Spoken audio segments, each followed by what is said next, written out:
dikasih tahu, dinasehati, dimarahin, dikasih hukuman, terus aja yang kublek-kublek perilakunya, padahal perilaku itu hanya produk.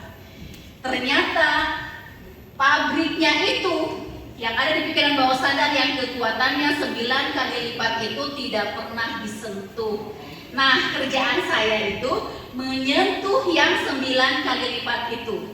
Jadi kalau pabriknya dibereskan dulu, kalau bagaimana cara dia mengelola pikiran itu dibenahi dulu, persepsi terhadap sesuatu dibenarkan dulu, ternyata perilakunya langsung saat itu juga berubah.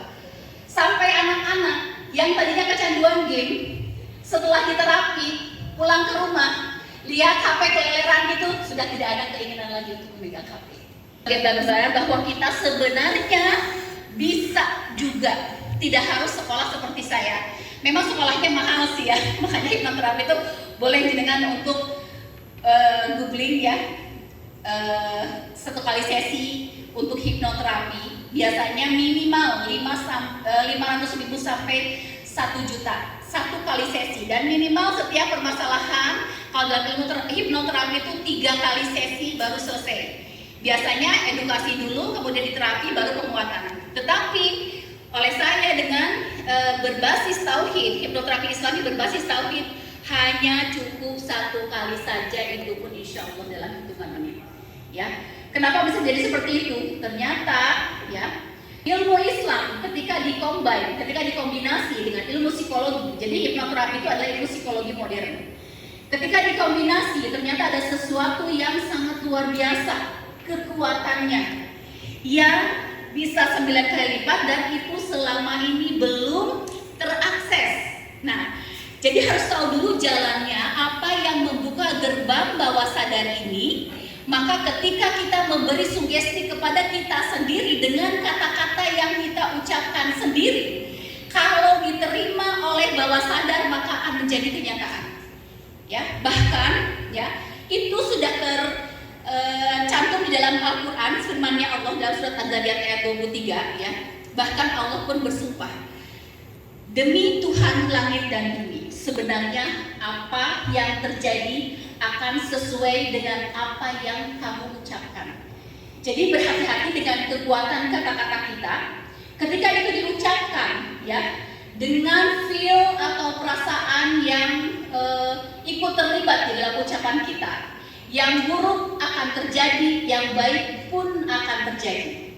Apalagi perempuan yang sudah posisinya sebagai seorang ibu yang kekuatannya tembus kepada Allah ya, itu 3 kali lipat daripada ayah. Sekali ibu mengatakan yang buruk, itu akan yang terjadi pada diri anak-anak kita. Kenapa? Karena pada saat menerima kata-kata itu langsung berjalan di sistem saraf anak-anak kita. Kalau kita salah berkata-kata, pada saat kesel kita bilang nakal ke anak-anak kita ya. Nah, ternyata nakal itu berjalan di sistem saraf, nakal, akhirnya dirinya terkonsep, oh aku ini memang nakal karena kata mamaku aku nakal memang. Atas tadi itu, yang di otak kiri tadi yang hanya 12% itu hubungannya kepada jasmani kita atau lahiriah kita. Yang berhubungan yang 9 kali lipat itu hubungannya dengan kondisi batin kita. Jadi dunia luaran kita ini, lahiriah kita atau jasmani kita, ditentukan dari bagaimana kondisi dunia kedalaman kita atau batin kita. Kalau batin beres, lahir pasti beres. Kalau di dalam batin kita yakin semakin hari kita semakin sehat, semakin manfaat.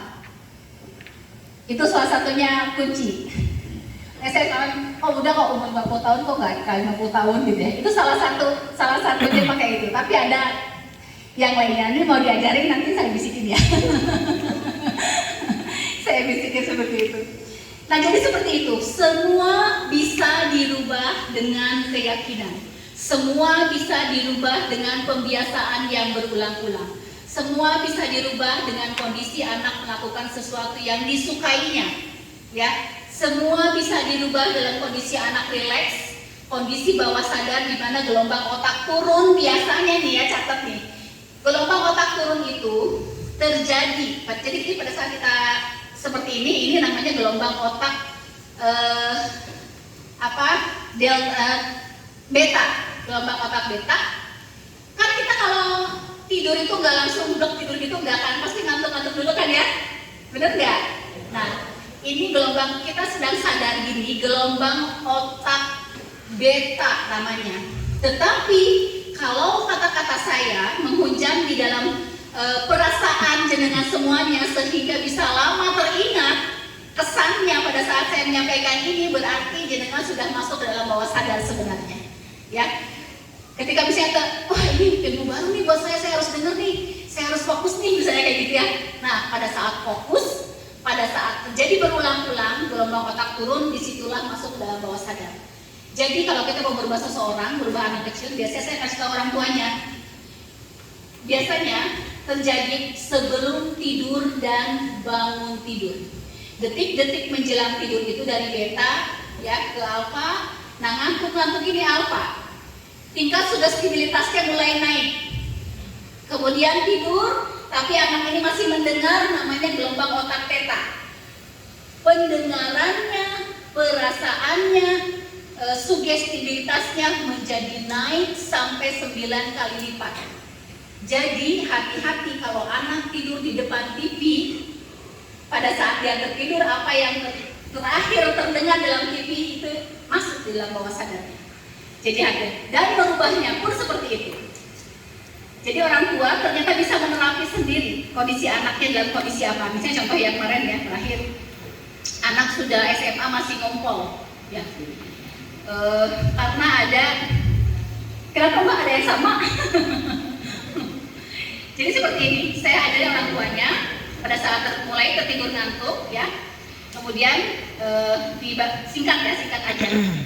Kemudian nak ini mama, apakah mendengar suara mama? Kalau ada respon, misalnya anggukan, kalau mendengar anggukan kepala. Mulai sekarang dan seterusnya, sebelum tidur pipis dulu dan nanti pipis lagi ketika sudah bangun. Dimasukkan sugestinya pada saat kondisi bawah sadar, kondisi gelombang otak theta di mana sugestibilitasnya tinggi. Tanamkan sampai 3 kali. Ketika bangun orang tuanya kaget. Bangun sudah langsung pipis kamar mandi dan besok-besoknya tidak ngumpul lagi.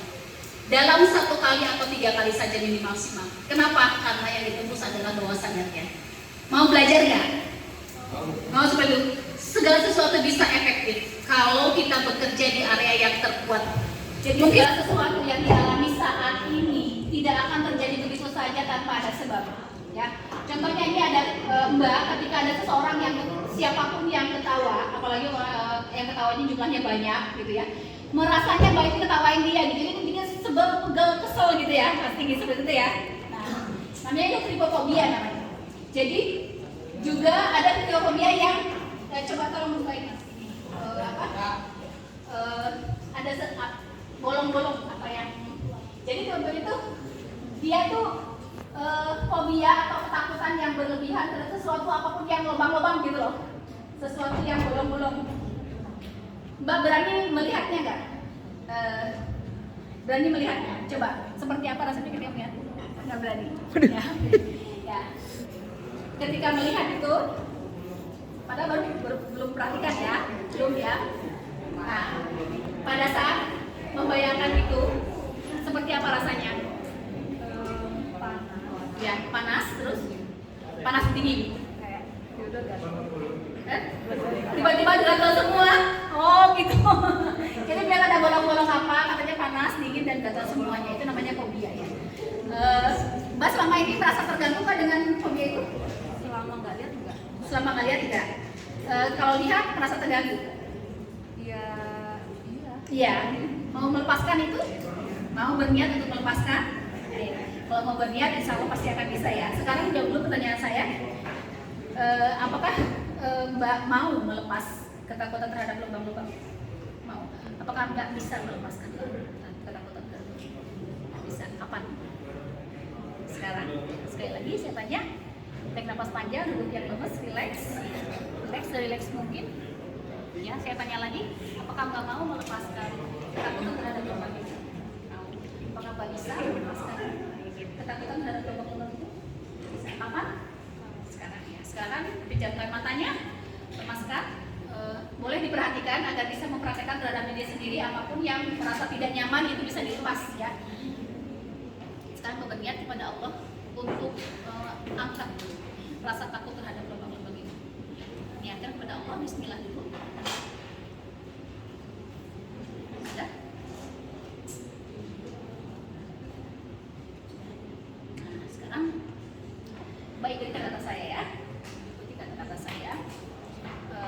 Kalau di grade dengan angka pada saat melihat lubang itu antara 1 sampai 10 itu ada di angka berapa? Skip gini aja. Angka 10 itu kalau ketika saya ucapkan lubang-lubang merasa terganggu enggak? Oh enggak, berarti bukan 10. Kalau Mbak melihat gambar itu tadi merasa terganggu, rasanya panas dingin. Coba Mbak pejamkan matanya. Bayangkan pada saat melihat lubang itu, sekarang rasanya gimana?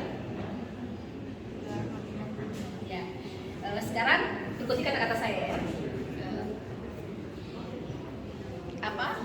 Pejamkan matanya, ikuti kata-kata saya, disimpan karena ya ini satu lagi ilmu yang harus kita pahami bahwa jantung kita itu punya memori sama seperti otak kita, dan memori jantung kita itu 9 kali lipat lebih kuat dari memori otak. Jadi segala sesuatu yang ketika melihat ada kita dek gitu ya misalnya ya, itu akan masuk ke bawah sadar. Jadi harus dilepaskan kalau mengganggu. Baik, ikuti kata-kata saya. Bismillahirrahmanirrahim. Ya Allah, walaupun saat ini aku merasakan takut terhadap lubang-lubang, aku terima semua perasaan ini ya Allah. Aku ikhlas ya Allah. Aku ridho ya Allah. Dan aku berserah ketenangan hatiku hanya kepadamu ya Allah. Kemudian saya akan pegang titik meridian, di mana titik meridian itu ketakutan yang ada di di atas kepala ya, di bubun ya. Ya, ikut lagi kata-kata saya. Bismillahirrahmanirrahim. Ya Allah, walaupun saat ini aku masih merasakan takut terhadap lubang, aku terima semua perasaan ini ya Allah. Aku ikhlas ya Allah. Aku ridho ya Allah. Dan aku pasrahkan seluruh ketenangan hatiku hanya kepadamu ya Allah. Aku ikhlas ya Allah. Aku ridho ya Allah. Aku ikhlas ya Allah. Aku pasrah ya Allah. Aku ikhlas ya Allah. Aku pasrah ya Allah. Aku ikhlas ya Allah. Ikutin. Aku pasrah ya Allah. Aku ikhlas ya Allah. Aku pasrah ya Allah.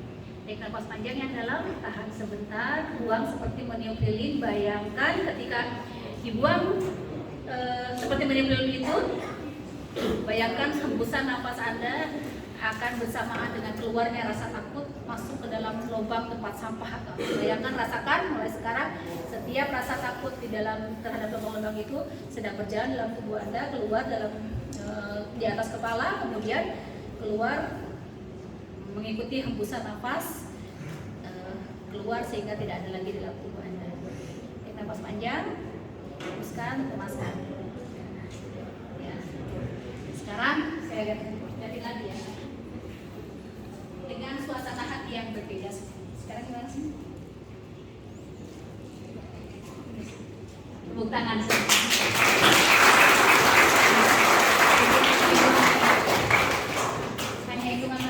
Teruskan ya, karena masih ada sisa sedikit saya lihat. Masih belum sampai 0, rate-nya masih antara 1 sampai 2. Nah, tapi nanti di sini takut terlalu lama. Nanti Mbak catatannya di saya. Nah, nanti saya share. Teruskan di rumah 1 kali lagi. Insya Allah 2 kali lagi sudah bebas. Ya, ya, kasih ya. Ya. Jadi seperti itu teman-teman ya. Untuk membuktikan kebenarannya. Kalau yang ragu-ragu, aduh apaan sih kayak gitu, teori apa itu, nggak usah ikutan. Karena percuma, tak ada gunanya. Anda tidak akan bisa mengikuti. Jadi yakini, apakah benar nggak sih? Nah, kalau bisa sudah dibuktikan, nanti Anda akan tahu, oh seperti itu saya harus merubah diri saya.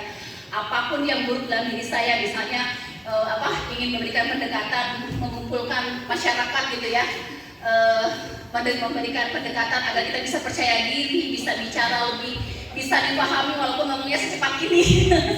Saya kira cepat banget ya. Mohon maaf ya kalau orang visual itu tanpa sadar ngomongnya sudah secepat ini. Tapi insya Allah dipahami kan ya? Ya. Mari kita buktikan sama-sama. Boleh ikuti, tapi khusus untuk orang yang meyakininya saja.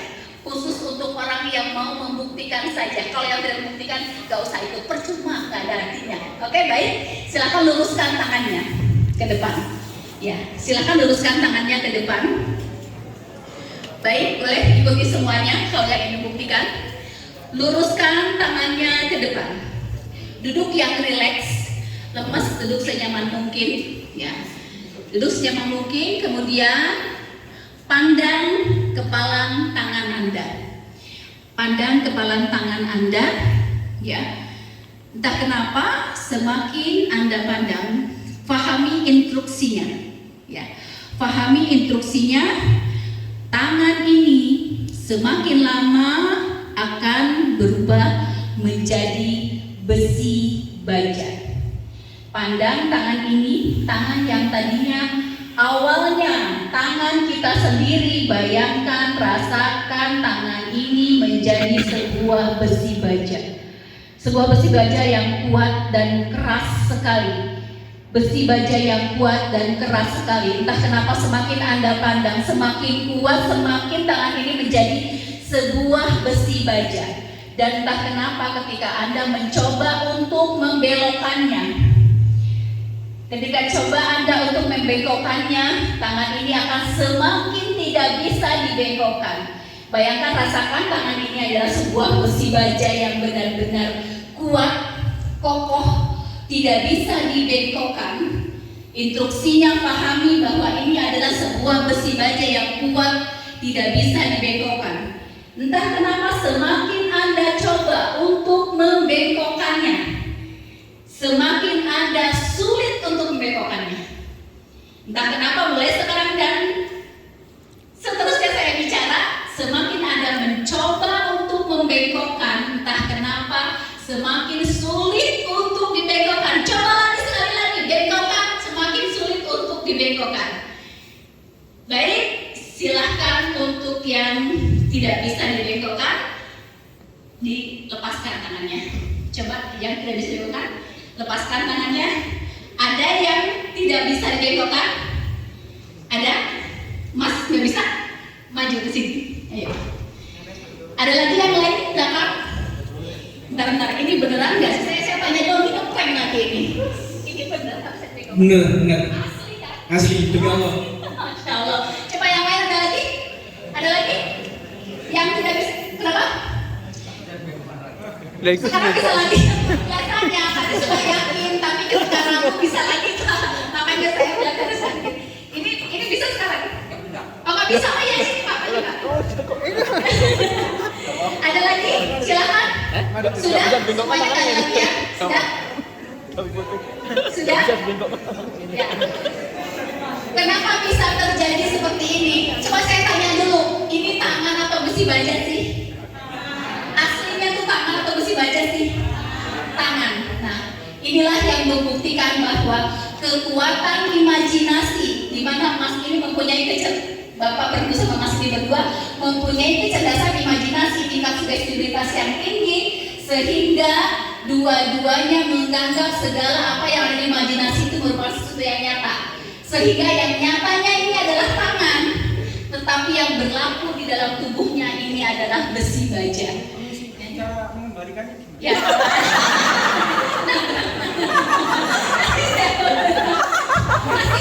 Sakit Mas. Nanti bisa mengembalikannya ya. Saya kembalikan ya. Bapak bantu, tolong dibantu 1, 2, 3. Bismillah dulu. Bismillah 1, 2, 3. Tangannya terlepas. Sampai merah. Oh, tepuk tangan dulu untuk itu. Jadi sebenarnya apa yang kita lihat, yang kita dengar, yang kita rasakan itu bisa dirubah oleh cara kita mengelola pikiran kita. Jadi sehat, bahagia, atau apapun tergantung dari kualitas pikiran kita.